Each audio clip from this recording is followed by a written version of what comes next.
Rise and shine, it's a brand new day. Ken can take the stage, ready to play. Weekdays at 10, the cars in the scene. Coffee in hand, they're living the dream. Question in the voice, got the whole town awake. Bringing fire to the mic, make no mistake. Shows in the corner, spitting out facts. Dropping truth bombs, ain't holding back. Ken in the morning, feel the heat.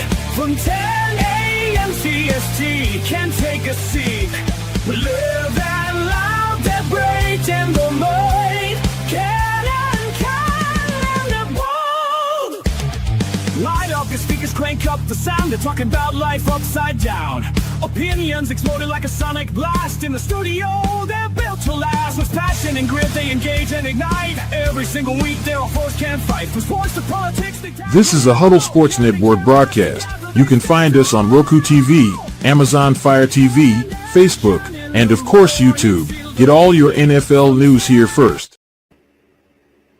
Good morning. Welcome to another edition of Ken and Ken in the Morning. And look, it's just a Ken and a Ken so far this morning. Yeah. I mean, I guess it's a good thing that's what we named the show. We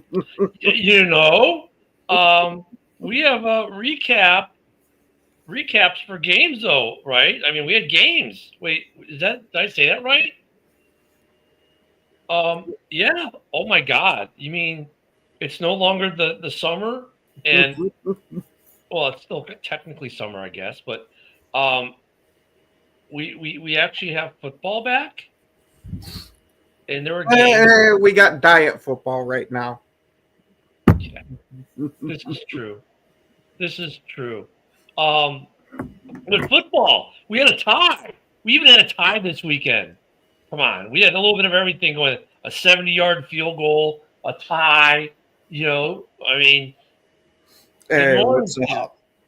I mean, look, I know I know you're upset. The Jets had to have cheated. The refs had to blow the calls. That's the only way the Jets beat the Packers. Nope. I'll tell you straight up what it was. They were not prepared to get onto a fucking field, and that was terrible. No. The refs cheated, Ken. With lots of starters on benches this weekend. Lots of starters across the league on the benches this weekend. And then you had some teams that were playing their ones while other teams didn't play any. So I think that's always interesting when your ones are going against their twos and your ones are struggling against their twos. That happened in a few cases this weekend. But yeah, it's preseason. So what are your initial takeaways? That holy fuck, there's still a drop issue going on with a lot of guys in Green Bay. But Matthew Golden looks like the real fucking deal through one preseason game. But there's at least something to be hopeful for and to be excited about for the season there. Now, I'm not saying, oh my God, it's doom and gloom everywhere else. It just wasn't inspiring. Well, I can understand the not inspiring. Look at Luther Burden III, some nice touches in his debut this weekend. Same for Colston Loveland. A couple nice receptions for him. Our two backup quarterback. It's going to be an interesting situation. I might be agreeing more with Mike the Bear fan. He thinks we might carry 3 quarterbacks on the roster because we normally carry 2. But with the way these guys played this weekend, if it continues like this, where they're pretty much indistinguishable. Well, you might be able to stash Case Keenum on the practice squad because it's not like people were beating down his door beforehand. So that's what I said too, but Mike tends to think that no, he'll end up on a roster. I don't agree with that per se, but here's the problem. If him might take a chance.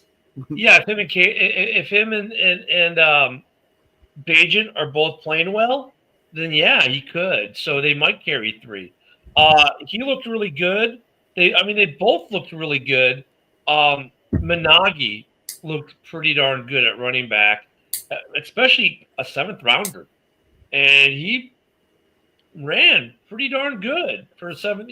7th rounders, I don't expect to make the roster. I do.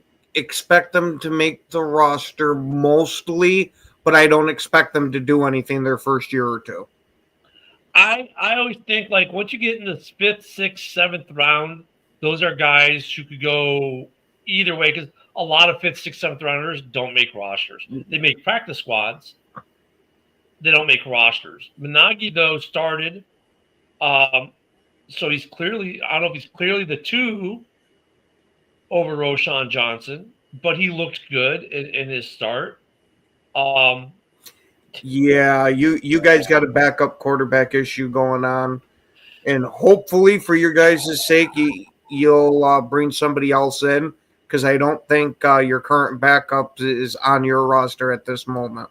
You know, the thing about Hendon Hooker is, man, I saw so many Lions fans. I mean, it wasn't like it was a little groundswell. No, it was a truckload of Lions fans. Hooker needs to be the starter over Goff. Get rid of Goff. And it's like, I'm not saying this. Why am I saying this? I guess maybe I should phrase it this way. Why am I saying this? Because fans don't know jack, to quote an old video game.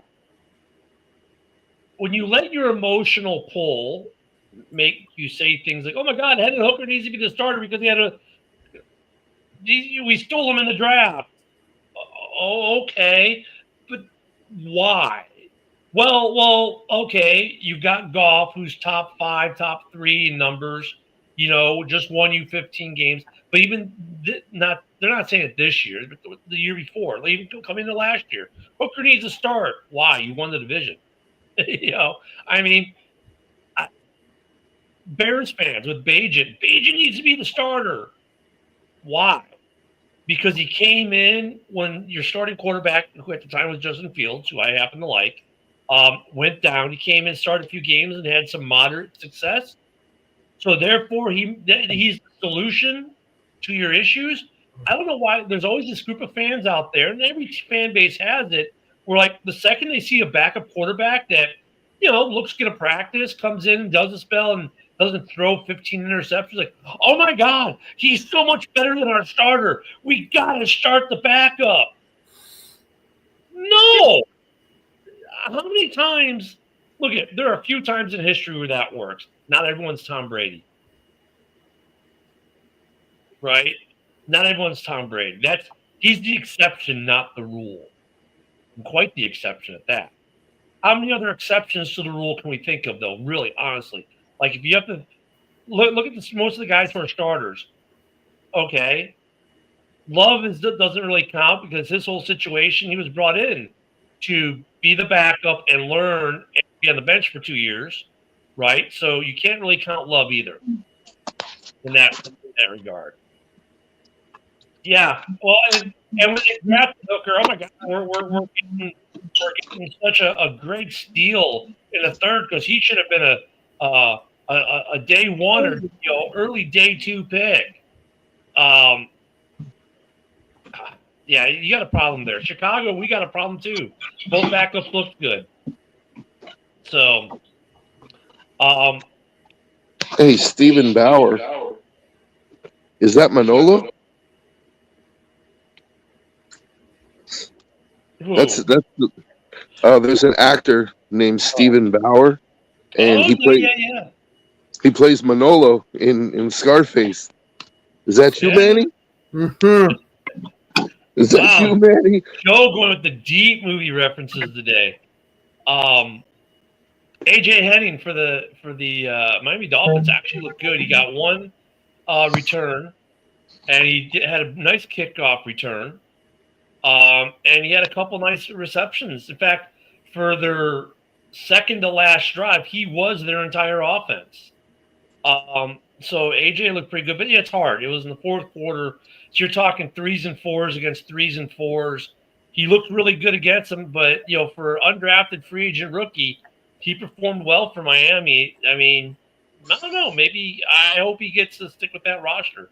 He looked pretty good. There are a couple guys for 3s and 4s in Chicago that looked pretty decent yesterday too. Overall, that Miami-Chicago game, I'm not mad at it in a tie. It's almost kind of fitting. I am upset that we didn't get to see Kim try to kick a 57-yarder. I think they should have done it. That's why you brought him here. Mm-hmm. Right? I mean, come on, Ben. You guys signed the kid to a contract to push Cairo because he can kick these long ones. Kick the long ones preseason. Oh yeah, that's a head scratcher. Like with Green Bay's game there with that Canadian quarterback, the fourth string quarterback we got.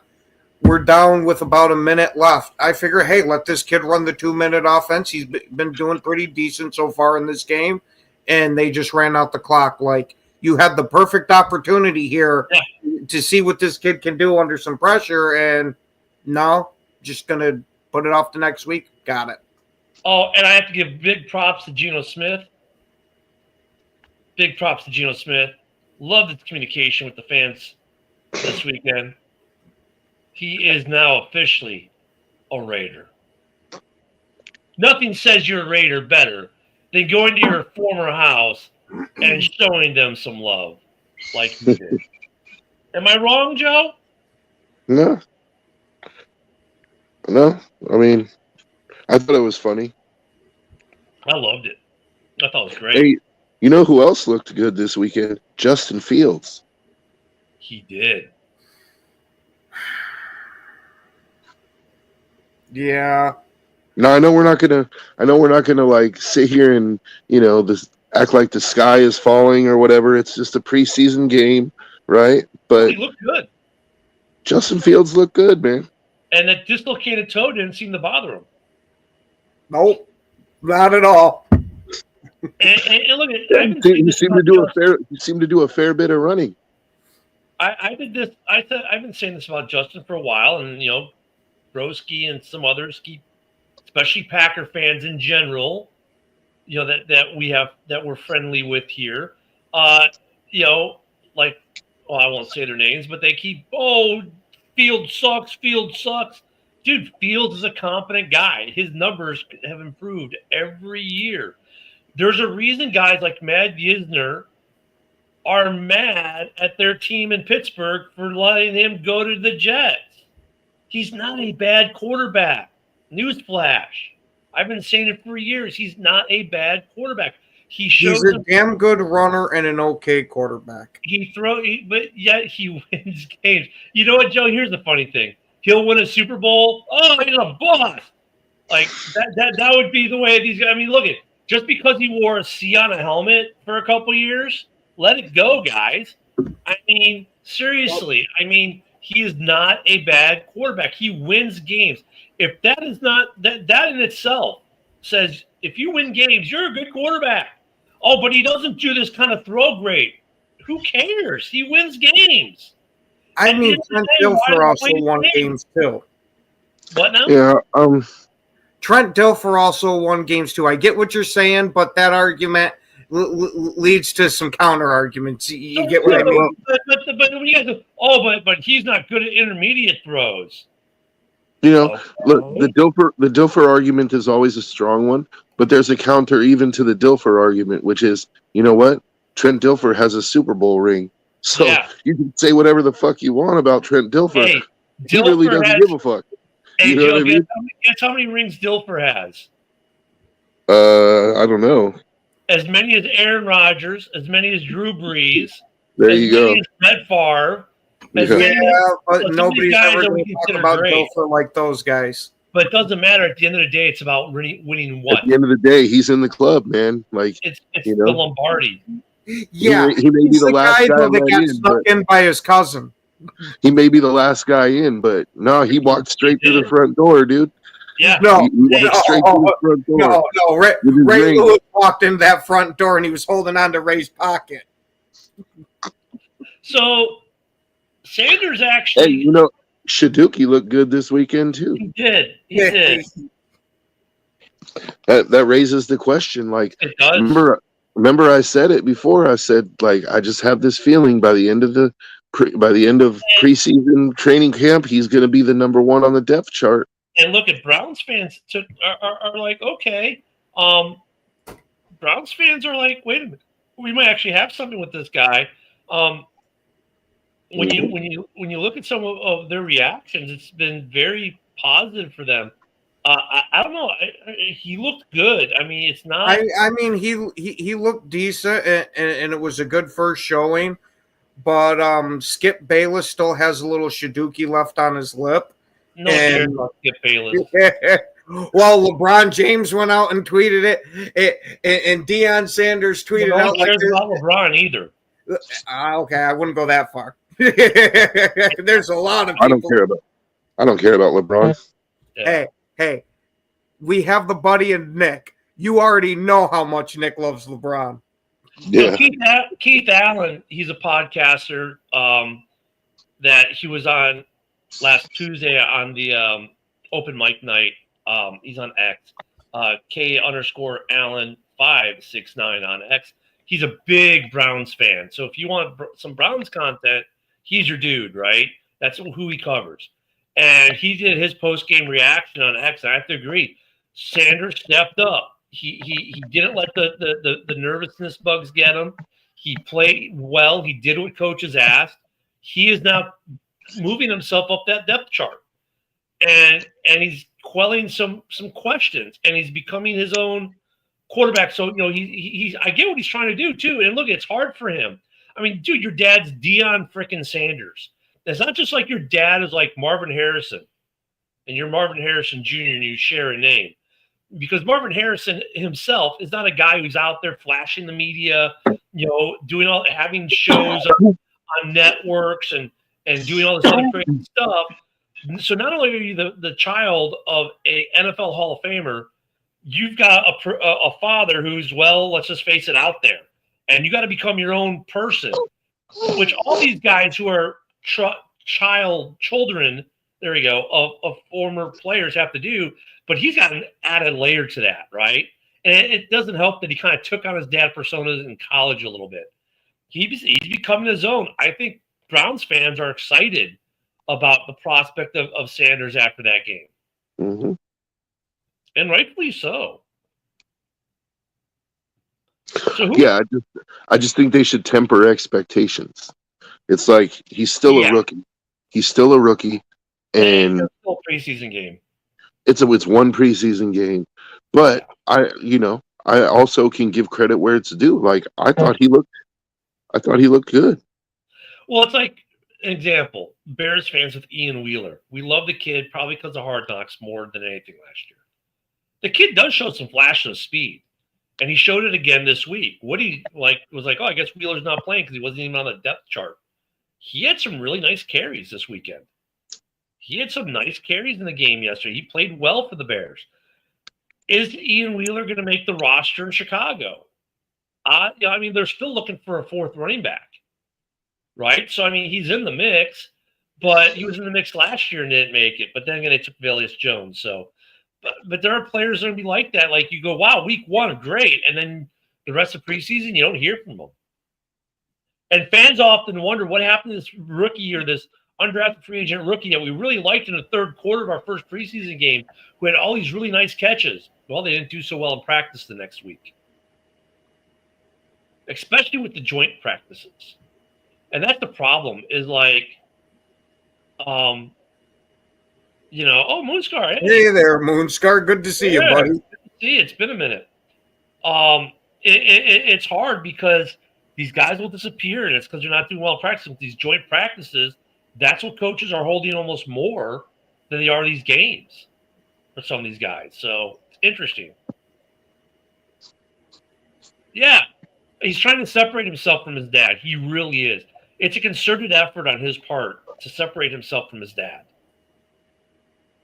But that's going to be a storyline for Cleveland all year, I think. So, I don't know, any other big surprises this weekend? I mean, there were some weird scores, some big scores.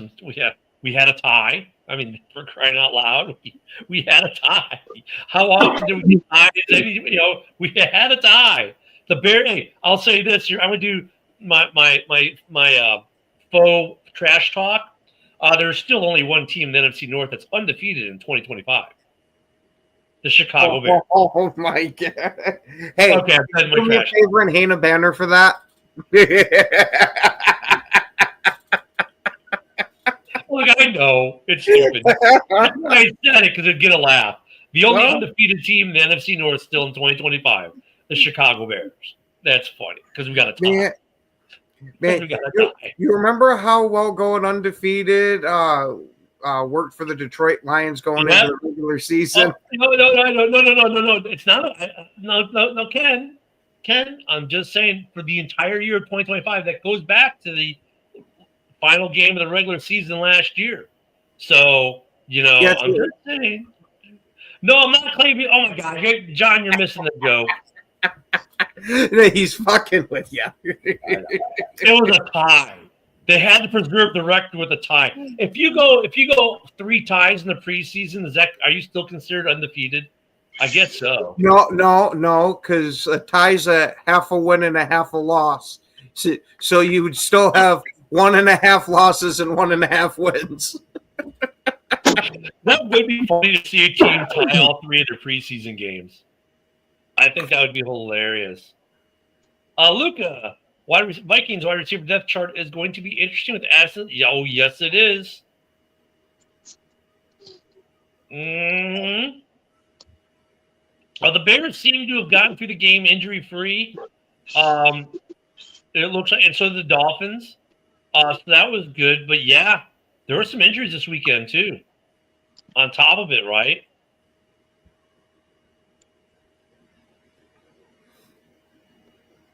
Yeah, I missed that game, unfortunately. Yeah. And at least the Lions didn't lose, because I don't know if I could have had Justin May, the rapper, on YouTube.com. I said it properly. We were talking about how they were cheated again. I just, yeah. I don't know what I would have done. Joe might have had to pick up his MMA gloves.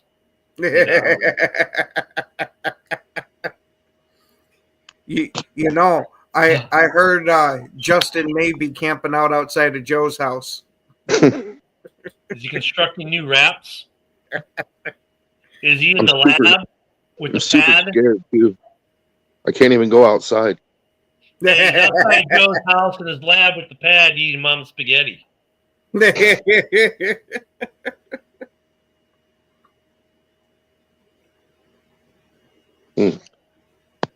No. I don't remember him having. Yeah, I didn't see that one. I watched the game. I don't remember that injury because I don't think they really stopped the clock or stopped. I mean, there were a couple times where guys got a little banged up, came down, but then they walked off, and we didn't hear anything bad about ACLs or anything. But I'll have to relook at that one. That happened during your bathroom break. It must have.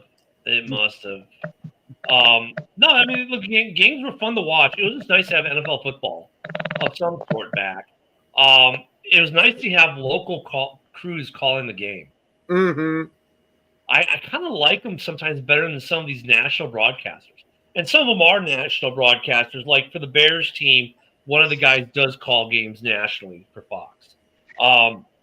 The other guy, Jim Miller, used to play for the Bears. And his comments are great. And what's her name? She's the third person on their team. She was great. And she was very, usually sometimes a third reporter on the call team, you very rarely hear from them unless it's like, hey, Joe on the field, what are they saying? The rest of the time, Joe's just kind of hangs out in the field and isn't part of the commentary. All 3 of them were part of the commentary, and they were really good. And good, interesting little stories to tell about the players and whatnot. But I like the calls, like with the hometown guys, sometimes better than the national guys, and it was fun to see that too. I mean, it's just nice to have football back. So we got another week of practices coming up, joint practices. The Bears neck injury. Okay, Luke, I'll have to. Oops. Oh, good morning, Isner. Hey, your quarterback won. Oh, wait, no, I'm sorry. He's the Jets quarterback. Stick that knife a little deeper. Yeah, just to make him mad at his ownership group and GM a little bit more this morning. He's like, Ken, you asshole. Joint practices, though, seem to be like, so for the Bears, people are like, oh, my God, Caleb didn't play, and I'm one of them. I was like, I wanted him to play. I think the ones should play more. But he's like, look, the offense isn't ready. These guys aren't ready. They're still making. He didn't say they're making too many errors, but that's the way I read into it. Mm-hmm. You know, they're still learning. Good comeback. Yeah, I was gonna say he ran pretty well. You know, maybe we should see Caleb this week, but they felt that the quote coming out of Ben Johnson was, or coming out of Bears camp, is that they felt that the Bears ones got enough reps against the Dolphins ones in the joint practice. So with the joint practices, is this going to be the trend now, even for week 2? Oh, well, the ones got enough looks, so we're not going to play the ones in week 2. Is this what we're looking forward to? I mean, and then if this is the case, then why are we having preseason games? We'll just have joint practices that fans will get to watch on nationally televised games. Ken, I think you just made the argument that the Players Association is going to make when they do the next collective bargaining agreement when you're getting more games added to the schedule. Yeah, I hope not. Yeah, same here. Same here, Yisner. But I hope not, because I think the problem with joint practices, they're at the practice facility. Yes, there are usually a small amount of fans that go to watch these things or can go watch it. Maybe a couple thousand get let in, maybe. But it's different than going to the stadium and having that stadium feel and the fans there. I mean, that's completely different. I mean, I don't know why they want to take that away from the fans. But if we go to 2 preseason games in an 18-game schedule, which is what they'll want to do, I mean, we won't even see the starters in the preseason. We'll just see guys making the roster, and everything else will be for the 2 joint practices or 3 joint practices they have. I can't see camp being shortened. Well, I guess it'd be shortened maybe by a week if they do this, right? But I mean, at what point? God, I really hope they don't shorten training camp at all. No, because how are these guys going to be ready? I think that's my point. Sometimes I think, I mean, even back in the day, they'd always say, oh, we need more time in camp. You know, we need another week for camp. And, well, I mean, yeah, Jim, yeah, it does mean more money. I mean, that's okay, fine. Yes, that you're right, Jim. But that's not why I make the argument, though. You know, I make the argument we should see starters in the preseason. Somewhat maybe for the fans, right? I mean, the money, whatever. But I think like the one-on-ones practice reps is great, but even that is not the same as being in a game itself. You know, because there's so many controls in practice. Even in a joint practice, they have a ton of controls with the coaches, where the coaches say, "Oh, stop!" in the middle of the play, like, hold on, stop this. You know, they can do all kinds of other stuff. In a game, there are no controls besides what the NFL has. I think it's better to have them, but wow, I wouldn't leave. I know Mike left the Packers game early because they wanted to beat traffic. Okay, maybe I'd leave a little early to beat traffic. Maybe. Damn, Joe. I mean, Joe's writing a story over there. I know. Yeah. That's a first. No, so I bought this. I bought a Wakizashi. Oh, you pulled the trigger? I pulled I had to, man. So I got I'm a part of this group on Facebook, this Nihonto group, where it's like traditionally made Japanese swords, and because I've always been a fan of like samurai culture and stuff. And one of the guys in the group introduced me to a guy in Tokyo, and like this guy, he goes to this katana shop that's like an hour outside of Tokyo, because the owner goes to like auctions and buys like whole big lots, and so he has this bin that when he comes back from the auction, he puts all these swords in this bin, and he hasn't gone through them and priced them yet. So when he does that, my buddy in Japan goes to the store, and he like he calls it the treasure bin, you know, because he finds like good stuff in there all the time, and he gets good deals because the guy hasn't really sorted them or anything yet, you know. So he found one that was just, I couldn't pass it up, dude. And so like when I got it, like he took a bunch of pictures for me, and I've been sending it to other guys in the group who are like sword dealers that have been doing it for like 30 years to get their opinions on it, on the age and things like that.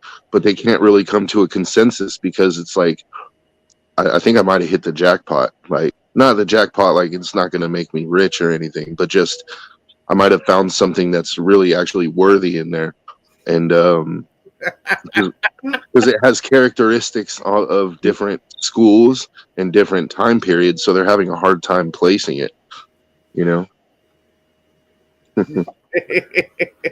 So that's what's going on. Is one of my buddies on the Facebook Nihonto group is like, you know, giving me his opinion, but even he's like, you know, I'm kind of stumped because like it has all these different characteristics that you don't see. Like every school, every tradition had a certain way of making things, and like some of these things don't match this school or that school, but rather another school. But then it has characteristics of this school, and then it has characteristics of this time period, but also this time period. And so, yeah, it's turned into a nice little puzzle for them to try to solve. Well, we'll have to see the final result when you get it.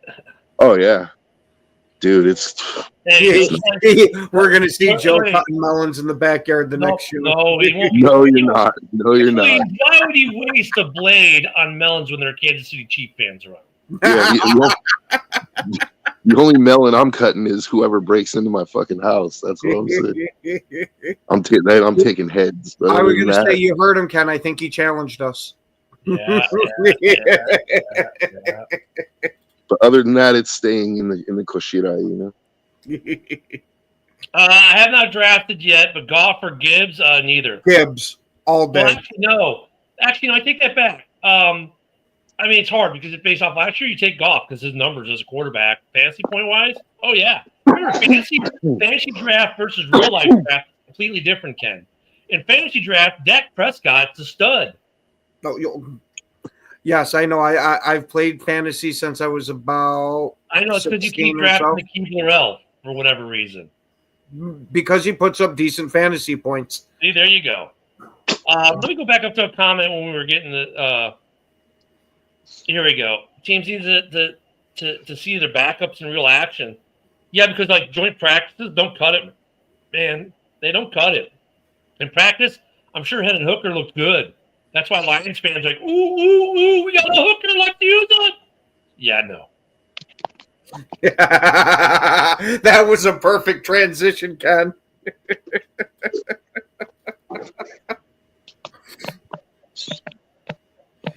Yep, Yenzer, and that's exactly what I was referring to. That's a good. I remember that game now that you mentioned it. Yeah.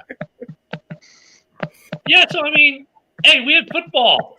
There's some guys now we got to cheer for. You know, some undrafted rookies, some late round picks that we can actually go. Oh, you know, let's cheer for them. Then they got guys who used to be high, you know, on fans' radar and that are now not, like Hendon Hooker. And you've got teams that have kind of found themselves in a quandary after week one for some of these position battles. I mean, look at Cleveland. I think has a bigger quandary now because Shiduki looked good. The Bears, they might have to keep 3 quarterbacks on the roster. You know, and they may, and while they're still bringing in running backs, Wheeler looked good. Yeah, and Green Bay might have to be putting pine tar on receivers' gloves. Yes, they might. They might have to call George Brett.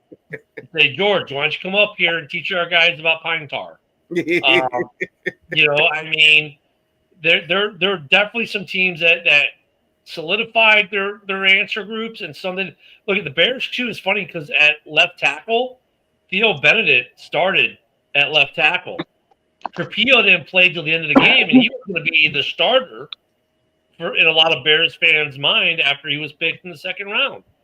But he was the last of them to play. In fact, last year's starter didn't suit up and didn't play. So guess who the one is still in Chicago?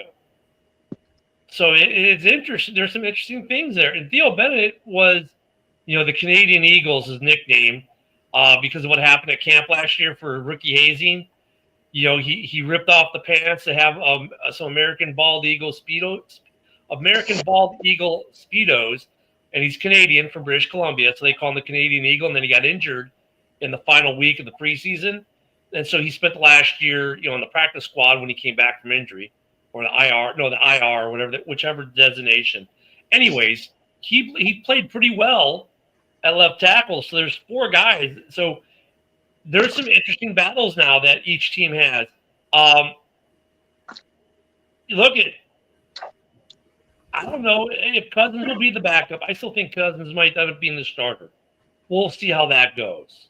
But yeah. Hey, don't go full Justin May the rapper on us. Oh, geez, here we go. Talking of cheating. Oh, my goodness. Oh, and there is some kind of official news, actually, in a weird way. And the Bears were kind of sneaky in how they did this. So everyone's been asking, what's going on with the stadiums? Is it going to be in Chicago? Is it going to be in Arlington? And I've always said, look, they bought the land. It's going to be in Arlington. Well, guess what? It's going to be in Arlington. They didn't do a big, huge press thing, but these little leaks were when they're asked, well, the Bears are committed to building a stadium on the Arlington Heights site.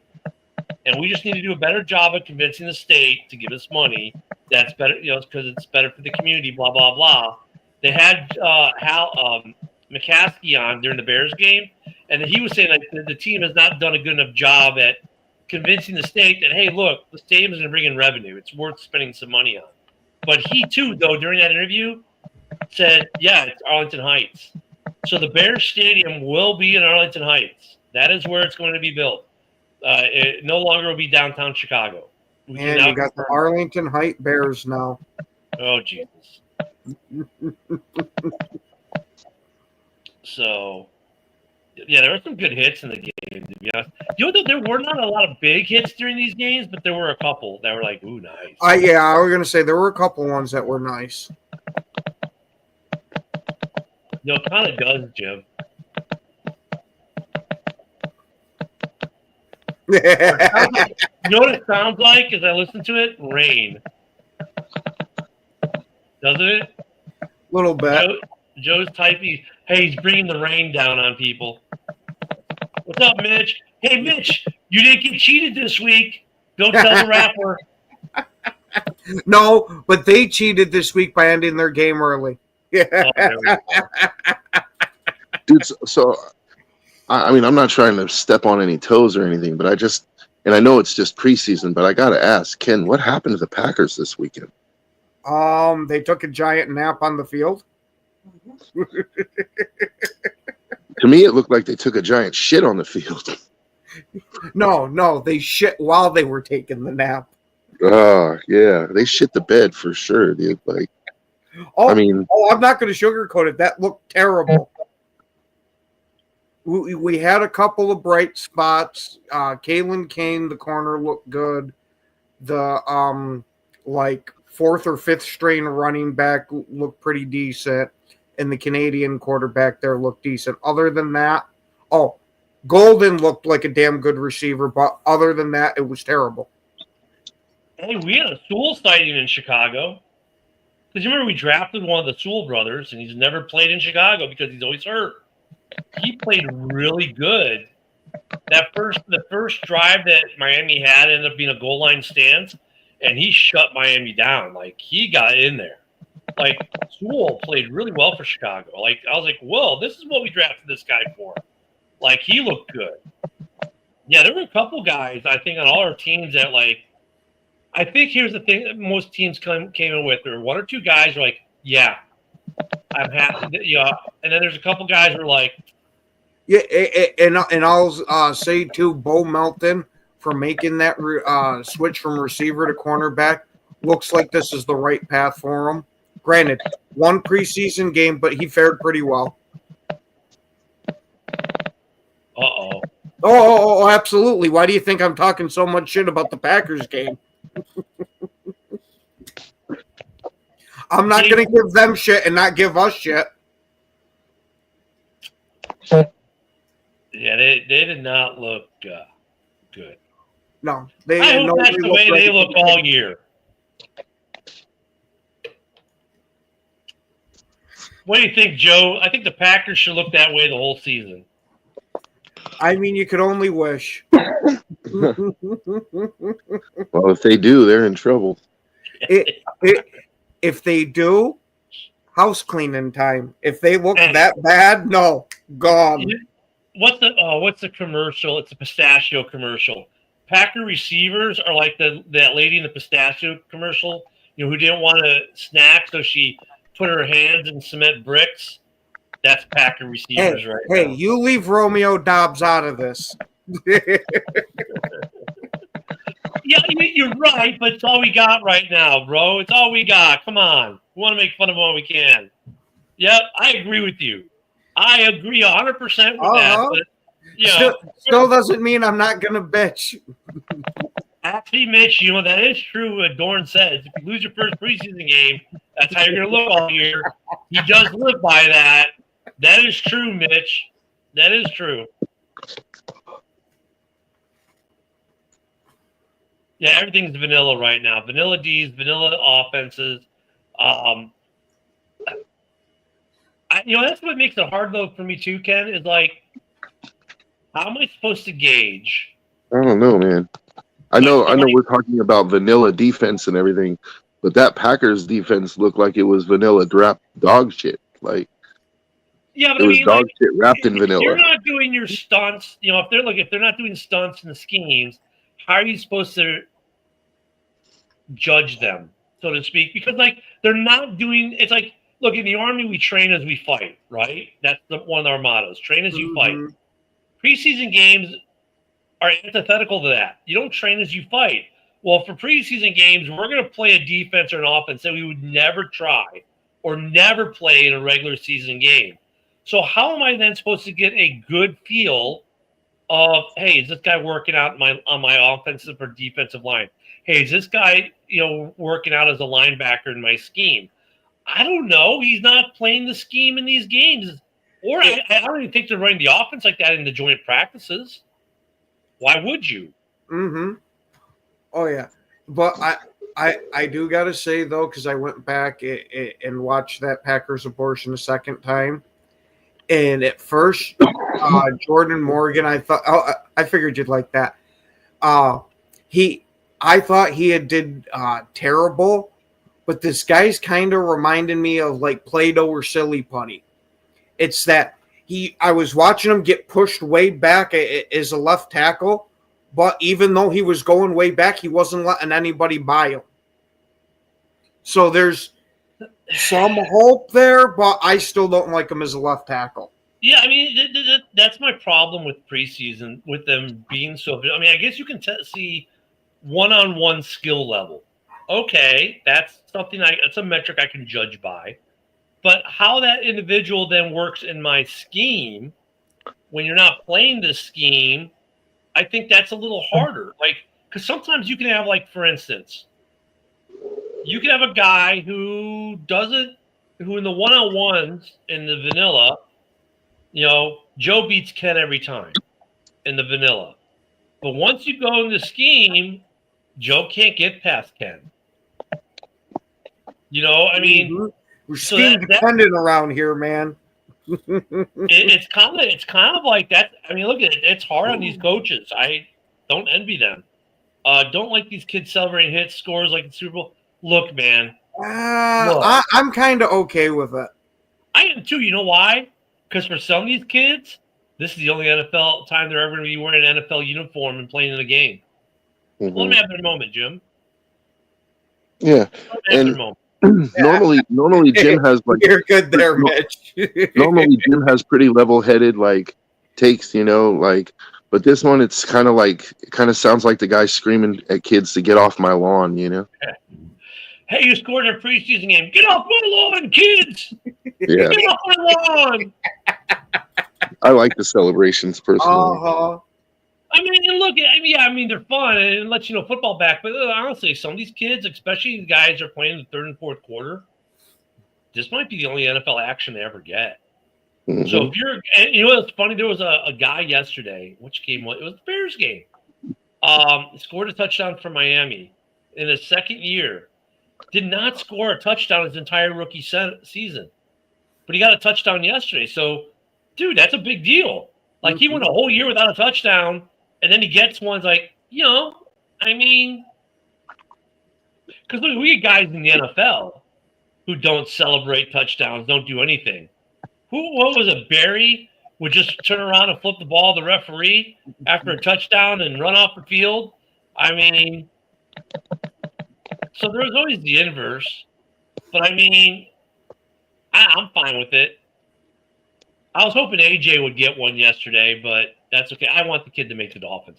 Actually, in a way, I almost don't want to make the Dolphins. I want the Bears to go sign him so he can be a hometown kid. But, yeah. But preseason is tough because there will be some guys like that we just like, but just won't make the squad for whatever reason. So you're like the Bear. You're like Barry. Yeah, that's right. I did beat you, Jim. Get used to it. Oh, yeah. I wouldn't go that far, Ken. Yeah, Lions aren't going 6-0 in the division this year. Sorry. I can agree with that one. Yeah, the Packers might go 0-6 though. I definitely can't agree with that one. Especially if the receivers keep playing like they played yesterday. No, we just got to throw the ball to nothing but Golden and Kraft, and we'll be okay. Now, holy shit! Now I see why fucking Rodgers had such tunnel vision for Devontae Adams. Yeah, we'll see how some of these rookie receivers work out too. But I mean, I like Luther Burden, had some nice catches, ran some nice routes. I didn't really get a chance to really watch Golden. Isner, it's real, man. Absolutely, it's real. It is real. I don't know which is worse, NFC North hate or AFC North hate. I'm gonna go NFC.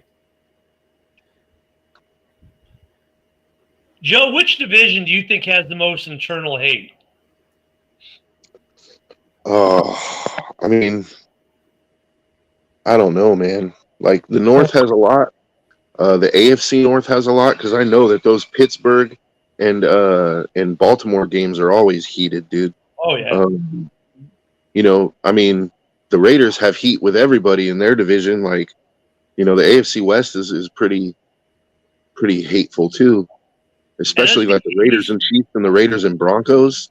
Like Cowboys, Giants for sure. Redskins, Cowboys back in the day had a lot of juice. Cowboys, Eagles. Yeah, the NFC East had some good hate too. And then the Giants fans have a lot of hate to watching Giants games.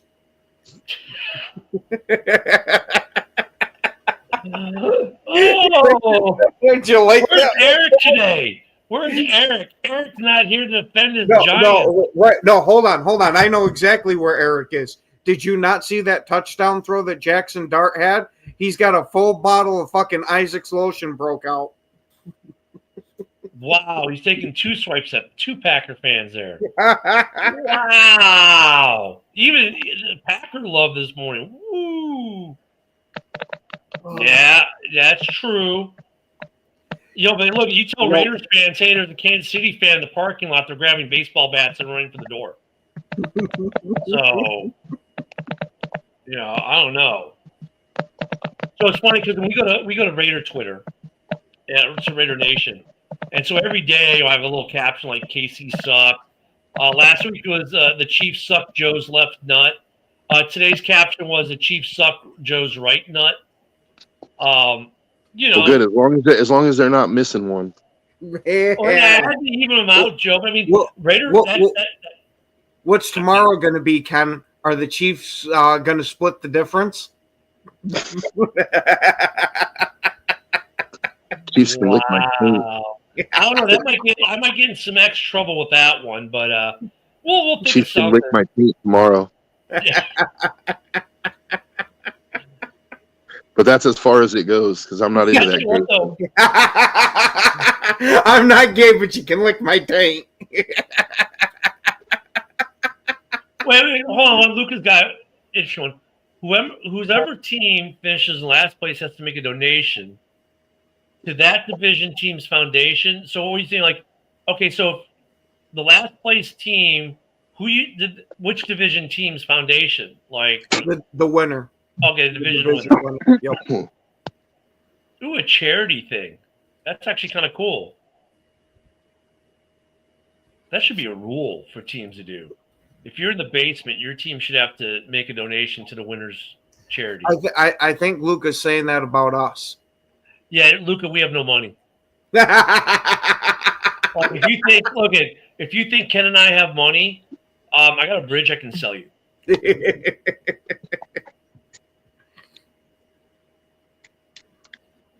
A-Dub with a good point. Yeah. Yeah. You know what's funny, A-Dub? Is the Niners were the bane of our existence in the 80s for a minute. And then they became the bane of your existence. And we used to have those playoff games with Seattle all the time. Yeah, us too in the early 2010s. Yeah. I think that's our best division. 2012. I think, though, A-Dub's on to something. I think the division that we should hate the most as the North is the West. I can get by that. Yeah. So what you're saying? All us NFC North fans should go out west for a little while. We should hate on the Niners, the Seahawks, the Cardinals. Yep. Well, yeah.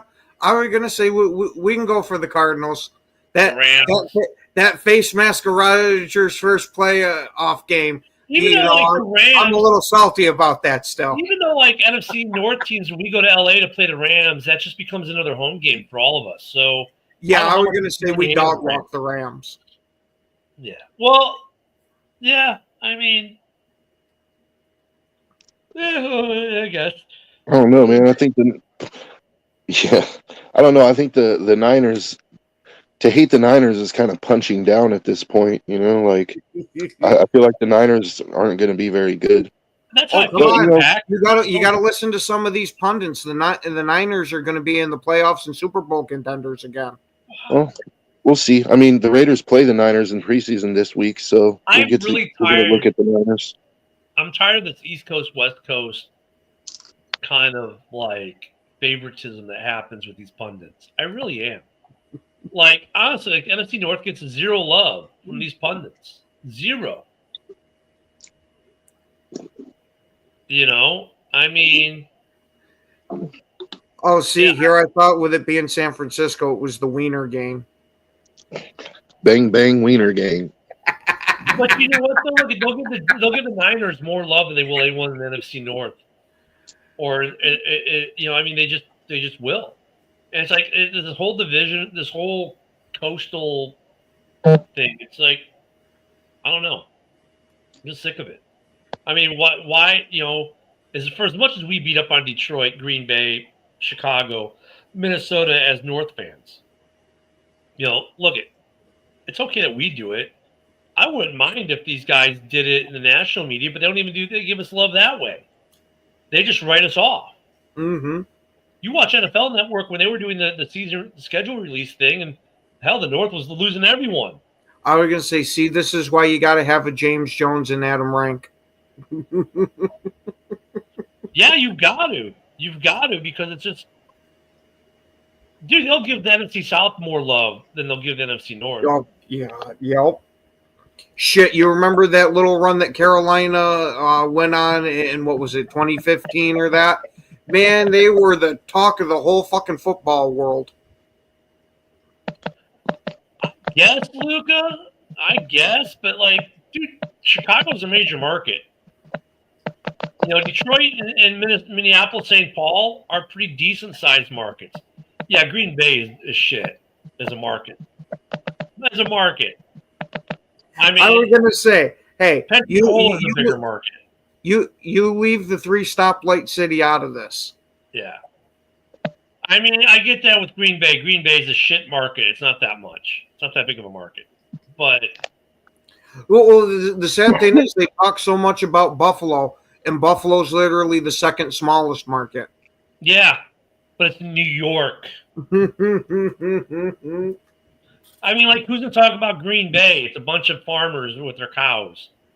I mean, that's the way it's perceived. Not by you or I, because we're fans of the North, but I mean, like, to someone who lives in San Francisco, Green Bay, what's a bunch of farmers who come in off the farm to watch a Packers game? I mean, did you see the movie with Craig T. Nelson? I mean, that's their perception of Green Bay Packer fans. That is. And in Chicago, they think everyone that's a Bears fan or a Hawks fan or anything is like a Cubs fan. This drunk guy in the bleachers at Wrigley. I mean, that's the perception, right? If you look at Minnesota fans, what are Minnesota fans? What's their perception? Transvestites? Or for Detroit fans, it's like, yeah, whatever, it's Detroit. But I mean,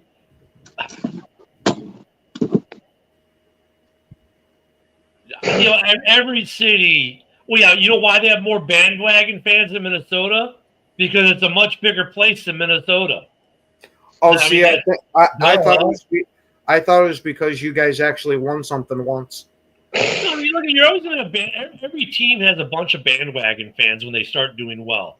You can't avoid that. Look at Kansas City. Look how many bandwagon fans they got. Now watch. When Kansas City starts to suck, a lot of their fans will go away. Now they have created some diehards over the last 8 years or so, right? So they'll do okay. But look at like a lot of these teams, man. It's like, of course, they get bandwagon fans, and every team's have their diehards, and it depends on the size of the market, depends on how many bandwagon fans they have. I get it. Yeah. Why they're in the East? Yeah, I think the next time there's an NFL expansion, the Cowboys get removed from the East. I don't know where they go though, but maybe the South, like they should be. And you know what, Yenzer? It's because they didn't let a good old Italian boy pick which cheese it was going to be. No, it's because they're making that cheddar. Oh, God. Oh, my God. That was so fucking terrible, Ken. I think you just knocked my kidney out. Thank you. Well, shit, I only got one here. I think you're going to get charged with attempted murder. Yeah. But hey, they make, actually what's funny, though, Wisconsin is not the number one dairy producer in the country anymore. California. Yeah, it's been that way for years. The best thing ever, though, was before the World Cup came to the U.S. in '94. And I was at a match running up to that. And the announcer at Soldier Field said, the dairy farmers of Wisconsin support Chicago '94 World Cup. 70,000 people started chanting, Cheeseheads, Cheeseheads. Yeah, gotta love it. Gotta love it. I was going to say, does it still count as dairy since it's over in California? Because I got a feeling some of those cows are actually bulls. But see, that's what the Packers fans. But think about it, though. I mean, Packer fans are known for what? Their cheesehead hats, which is synonymous with dairy farming. So to these guys at ESPN, it's just a bunch of dairy farmers who gives a shit. They don't care. That reminds me of that movie Kingpin. We don't have a cow. We have a bull. Remember he was drinking out of the bucket? He's like, I'm going to go brush my teeth. All right, we'll get some joint practices this week, guys. We'll have to watch, read on those because we don't get to really watch those. Good games this weekend. It was nice to have games back, wasn't it? Some teams got some work to do. The Raiders do, obviously. The Packers, the Bears. I mean, we all have work to do. I think they just need to get rid of the hooker in Detroit. The hooker's been played, man. I can keep going with the puns all day. Yeah, but unfortunately, we got to sign off. Yeah, unfortunately. Thank you guys for joining us on this wonderful Monday morning. Hey, school starts here in Florida today. Kids are back in school, so send your kids to school. When you do that, go hit the pool. All right, we'll see you guys tomorrow morning. Thank you, everyone, for the comments and for being here this morning. For Ken and for Joe, have a great day. We'll see y'all tomorrow. Peace.